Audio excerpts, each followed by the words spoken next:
함께 읽은 본 말씀으로 끊어질지라도 라는 제목으로 하나님의 말씀 나누도록 하겠습니다. 사람이 살아가는 동력, 힘을 생각해 보면요, 우리가 그것을 그냥 있는 그대로 이야기하면 사실 우리가 살아가는 힘은 우리의 욕구와 욕망입니다. 그러니까 뭘 하고자 하는 욕구가 사실 우리의 삶의 기본적인 동력일 때가 많아요. 그러니까 욕구와 욕망이 사라지면 우리가 이렇게 표현하기도 합니다. 맥이 빠졌다. 그러니까 맥이 빠지면 삶의 의욕이 없습니다. 육을 입고 있는 한 우리 육체를 움직이는 것은 사실 욕구입니다. 배고프면 먹게 되어지고요. 배고프면 밥상을 차리게 되고 졸리면 자게 되어지는 그런 욕구들이 사실 우리 하루의 삶 가운데 우리의 삶을 움직이는 힘이에요. 그리고 사람은 그 욕망을 충족시키기 위해서 어떤 특정한 방향으로 아주 강력하게 움직이는 것을 볼 수가 있습니다. 그리고 이런 움직임이 반복이 되면요, 습관이 되어져요. 그래서 여러분 하루에 오늘 삶을 잘 돌아보세요. 여러분 욕구와 습관에 의해서 움직이셨을 겁니다. 그래서 그 사람이 누군가, 그 사람 마음속에 어떤 마음이, 어떤 욕구가 있는가, 어떠한 욕망이 그를 다스리는가, 그게 그 사람이에요. 어떠한 습관 가운데 살아가는가, 그게 그 사람인 것입니다. 그래서 우리가 예수 그리스도를 믿으면 참으로 헷갈리는 것이 있습니다. 왜냐하면 우리의 욕망을, 육체를 살아가는 욕망을 버릴 것에 대한 이야기를 하시거든요. 그런데 사실 성경을 잘 보면 욕망을 버려라 라고만 이야기하지 않고 어떠한 욕망은 가져야 된다 라고 이야기하는 것을 우리는 볼 수가 있습니다. 갈라디아서 5장 16절 17절 말씀을 잠깐 보시겠습니다. 다 함께 합독합니다. 시작.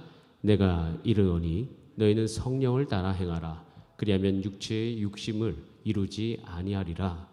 육체의 소욕은 성령을 거스리고 성령은 육체를 거스리나니 이 둘이 서로 대적하므로 너희가 원하는 것을 하지 못하게 하려 함이라. 성경에서는 육체의 소욕이 있고 또 한 가지의 소욕이 있습니다. 성령의 소욕을 이야기하고 있습니다. 그러니까 하나님의 백성은 특히 이 사도 바울의 언어인데 성령의 욕구가 분명히 있고 그 욕구가 우리 마음속에 있다라고 이야기해요. 그래서 우리는 욕구를 잘 구분해야 됩니다. 구분하면서 정말 나를 살리는 욕구가 무엇인가. 여러분, 우리는 예수를 사실 믿든 믿지 않든 우리는 생존의 욕구에 대해서는 예수 믿지 않는 분이나 믿는 분이나 똑같습니다. 다 그런 욕구 가운데 살아가거든요. 그리고 그 욕구가 그 지금까지 하나님이 만드신 이 천지만물과 시스템 안에서 지금까지 인류를 생존하게 만든 힘인 것이에요. 여러분, 건강한 사람들은, 영혼력이 건강한 사람들은 참된 욕구로 살아갑니다. 그런데 개인주의적이고 굉장히 이기적이고 그리고 자기 자신을 망치는 사람들을 살펴보면요, 그들만 생각하는 욕구로 가득 차 있는 것을 우리는 볼 수가 있습니다. 여러분, 로마서 1장부터 8장까지 나눴고 이제 9장에 넘어왔습니다. 이 9장에 넘어오면서 다시 한번 여러분들에게 말씀드린 것은, 여러분, 주의 성령의 은혜로 여러분의 욕망과 욕구가 바뀌는 은혜가 있기를 간절히 원합니다. 너무 중요한 거예요. 사랑하는 것이 바뀌어야 됩니다. 제가 이 이야기를 들은 이유가 사도 바울은 로마서 8장까지 이야기하고 로마서 9장으로 넘어가면 사실 로마서 9장부터는 완전히 다른 이야기가 나와요. 로마서 8장은 큰 영광에 대한 이야기, 기쁨에 대한 이야기, 넘치는 이야기를 하다가 갑자기 마음이 슬픔에 대한 이야기, 애타는 이야기로 바뀌는 거예요. 근데 그 넘어가는 그 대목에서 우리는 살펴야 될 것은 사도 바울이 정말 원하는 것이 지금 어디에 있는가. 바울은요, 사실은 그 욕구가 엄청나게 바뀐 사람입니다. 원래 유대인들이 볼 때 바울은 정말 말로 용납할 수 없는 배신자예요. 바울은 유대인 중에 유대인이요, 그는 나사렛 예수를 믿는 자를 신성모독죄를 지었다고 저주한 사람이었습니다. 그런데 그가 이제는 예수님을 증언하는 사람이 되었어요. 그는 유대인에게 이단자요, 유대교를 파괴시키는 배교자요, 유대인들의 원수입니다. 그리고 바울이 가는 곳마다 그리스도를 증거하고 교회를 세울 때마다 유대인들은 그를 회방할 수밖에 없습니다. 바울이 흥황하면 흥황할수록, 교회가 세워지면 세워질수록 근간이 무너지는 거예요. 유대교회의 근간이 무너지는 거예요. 당연히 바울을 내칠 수밖에 없고 바울을 대적할 수밖에 없는 겁니다. 그래서 바울의 그 영향력이 점점 커지고 소문이 강하게 퍼질 때마다 유대교는 당연히 분리할 수밖에 없기 때문에 그를 죽이려고 혈안돼 있어요. 40여 명의 사람들을 데리고 바울을 죽이기로 작정했다라고 성경은 표현하고 있습니다. 여러분 여기서 잠시 다른 이야기인데 그런 바울에 대해서 곰곰이 생각하면 생각해 볼수록 우리가 포기하지 말아야 될 진리가 한 가지가 있어요. 여러분 보세요. 초대교회에 교회가 탄생했습니다. 교회가 흥황했습니다. 예루살렘에서 번창했어요. 그때 당시 베드로가 전도했을 때 수많은 사람들이 교회 안으로 들어왔고 교회 안으로 사람만 들어온 것이 아니라 사도행전을 보면 그들이 전 재산을 팔아가지고 교회에 헌금했다라고 되어 있습니다. 자, 그럼 수많은 사람들이 들어왔고 그들의 재산을 팔아서 교회에 헌금했다면 교회가 엄청난 부자가 되었어요. 영향력이 생겼습니다. 그렇기 때문에 유대교 입장에서 또 정치적인 입장에서 보면 그들을 핍박할 수밖에 없습니다. 그래서 어떤 하나의 계기를 잡아가지고 그 교회를 완전히 핍박하기로 아예 결정을 하고 결단을 합니다. 그래서 결국에는 스데반 집사의 죽음의 사건이 있었죠. 그 사건 이후로 예루살렘에 그 기독교를 향한 큰 핍박이 있었습니다. 그 핍박이 있었을 때 성경은 어떻게 되어 있냐면 그 예수 믿는 자들이 각지로 다 흩어졌다고 되어 있습니다. 자, 여러분 보세요. 이 정도 핍박이 있으면 예수님을 믿어야 돼요, 말아야 돼요? 그러니까 믿어야 되죠, 당연히. 그런데 그 정도의 핍박이면 포기할 만도 하잖아요. 그런데 그들이 자기의 살아있던 그 지역을 버리고 다른 지역에 가서 예수를 믿을지언정 예수 그리스도로 말미암은 핍박 따위는 그들에게 중요하지 않았어요. 그래서 그들 중에 일부는 어디 갔어요? 다메섹이라는 곳에 간 거예요. 포기하지 않고. 여러분 그 핍박이 일어났을 때 사도 바울의 역할도 대단했을 거예요. 근데 보세요. 다메섹으로 예수 믿는 자들이 가서 거기서 신앙생활을 하는 거예요. 그래서 사도 바울이 듣죠. 야, 다메섹에 예수 믿는 사람들이 있대. 그래서 그 다메섹에 예수 믿는 사람들을 잡으려고 가다가 예수님 만난 거예요. 여러분, 우리에게 어떠한 핍박이 있든 예수 믿는 걸 포기하지 않냐 하시면 지금 이 시대에 사도 바울 같은 사람이 다시 나오게 될 것이라고 믿습니다. 그러니까 사도 바울을 곰곰이 묵상하다 보면 우리가 어떤 핍박이 오더라도 예수 믿는 것을 포기하면 안 돼. 누군가 한 명 우리를 때문에 예수를 믿는 사람이 나타날 거야. 사도 바울 같은 사람들. 그래서 여러분 정말 지금도 여러분 주변에 예수 믿지 않을 것 같은 사람들 예수님 믿게 되는 은혜가 있기를 간절히 바랍니다. 저도 사모합니다.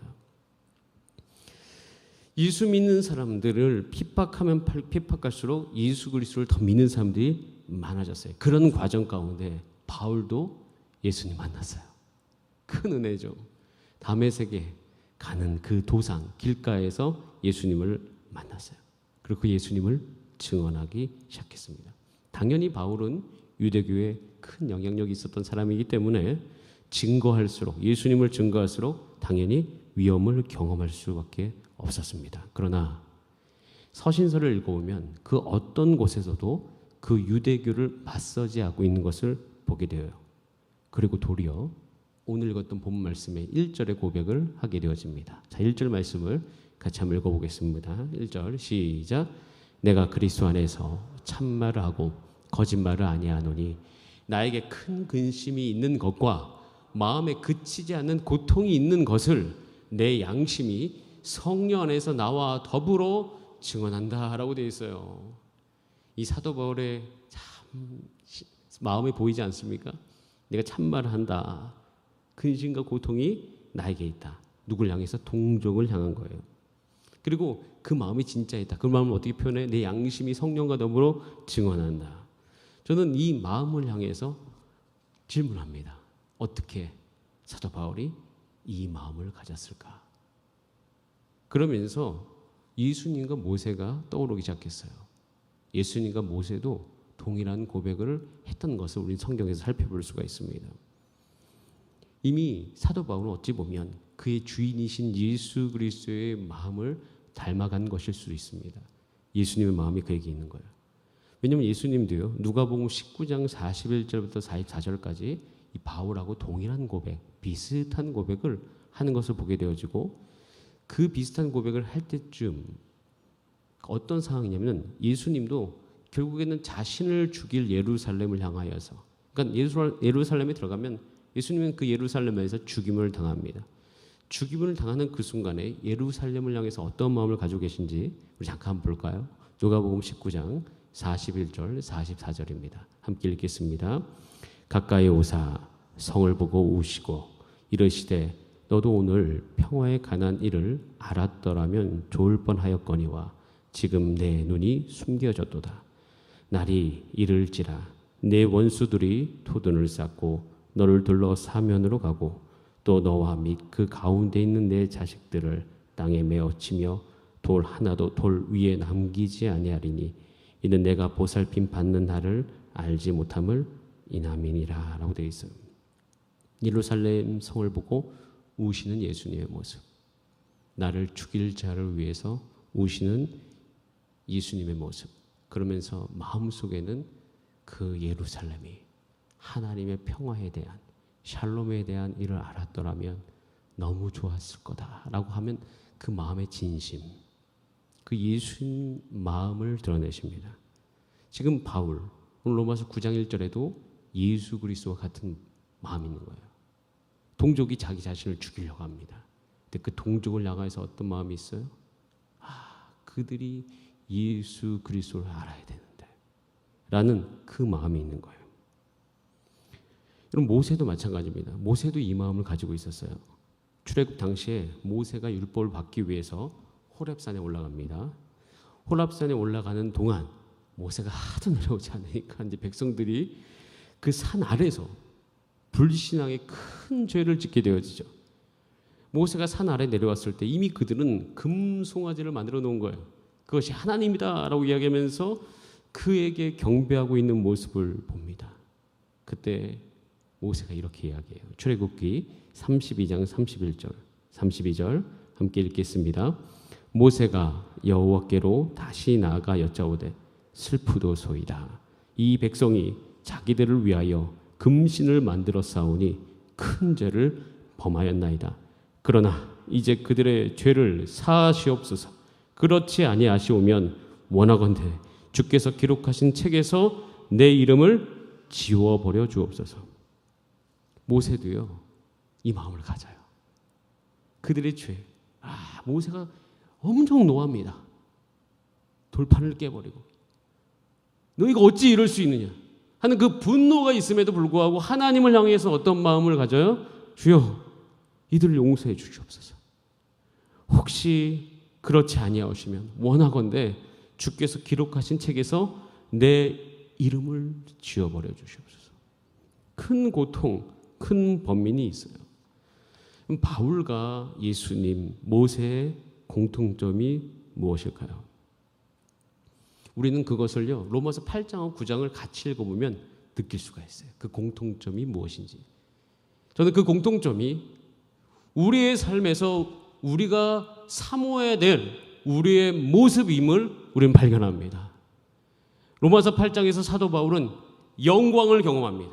로마서 8장과 9장은요 극적인 대비가 일어나요.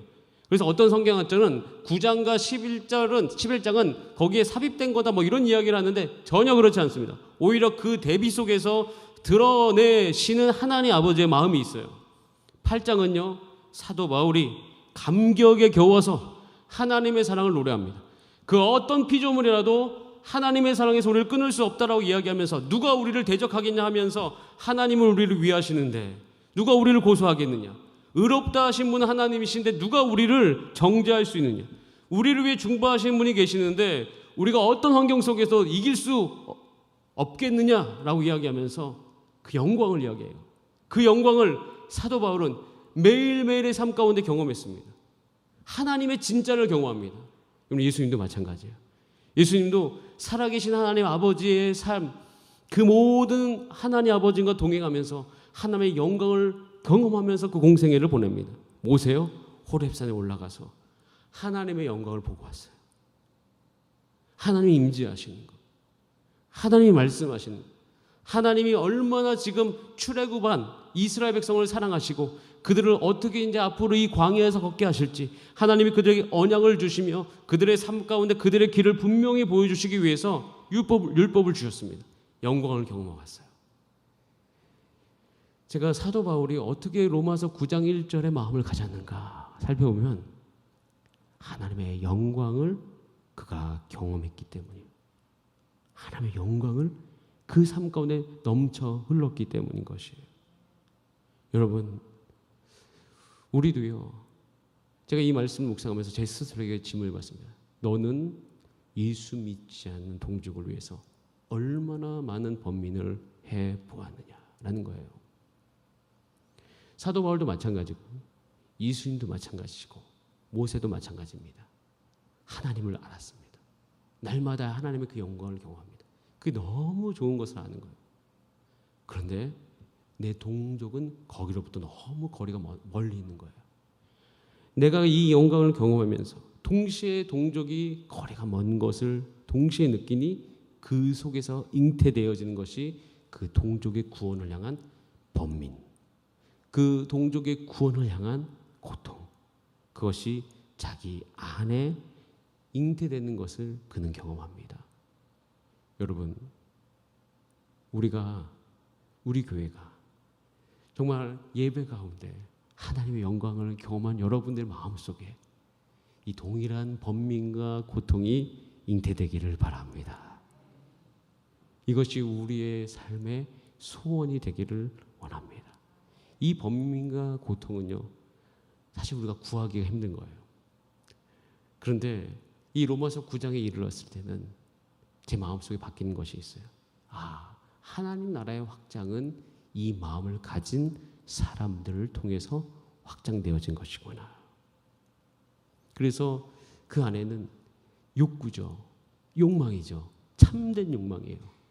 그들이 구원받기까지는 내가 생명책에서 내 이름이 기록된 거니까 지워질지라도 원한다라는 거예요. 그걸 내가 너무 원한다. 그래서 오늘 이것도 9장 2절에도 그렇게 9장 3절에도 그렇게 이야기하고 있죠. 1, 2절이 같이 있으니까 3절 말씀 같이 한번 읽어보겠습니다. 시작. 나의 형제 곧 고륙의 친족을 위하여 내 자신이 저주를 받아 그리스도에게서 끊어질지라도 원하는 바로다 라고 이야기하고 있는 거예요. 여러분, 우리 삶 가운데 새로운 사실, 이 영광을 알게 되어지고 하나님 아버지의 마음을 알게 되고 이런 새로운 하나님의 영적인 비밀을 알게 되어지면 우리의 생각이 분명히 바뀌게 될 것입니다. 우리 옆 분하고 인사할까요? 이렇게 인사하게 돼. 우리가 그렇게 되기를 기대합니다. 시작. 우리가 그렇게 되기를 기대합니다. 6월 12일 날 우리가 대면 예배를 회복하기 위해서 기도합니다.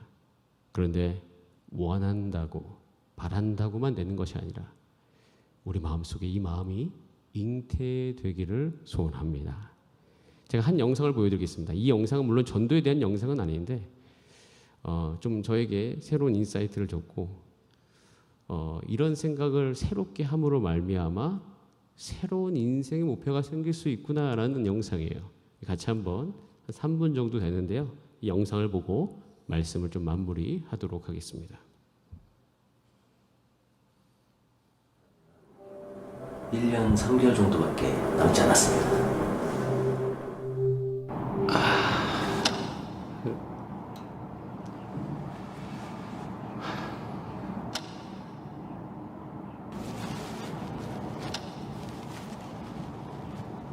이거 아직 뭐 해야 될 게 많은데 이게 이제 다 물거품이 되는가.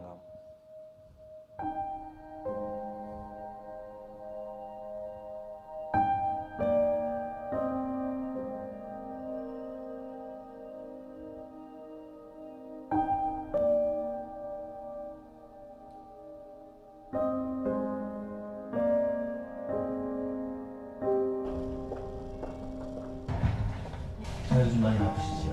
검사 결과가 좀 나왔는데 생각보다는 조금 좋지 않게 나왔습니다. 좀 이런 말씀드리기 좀 뭐하지만 이런 상태면 한 9개월 정도 남으실 것 같습니다. 뭐가요? 뭐가 잘못 나온 건데요? 6개월 정도밖에 남지 않았습니다. 네? 뭐가요? 결과서를 좀 드릴 테니까 차근차근 보고 계시면 제가 다 갔다 와서 다시 자세히 설명을 드리겠습니다.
네, 여기까지. 네,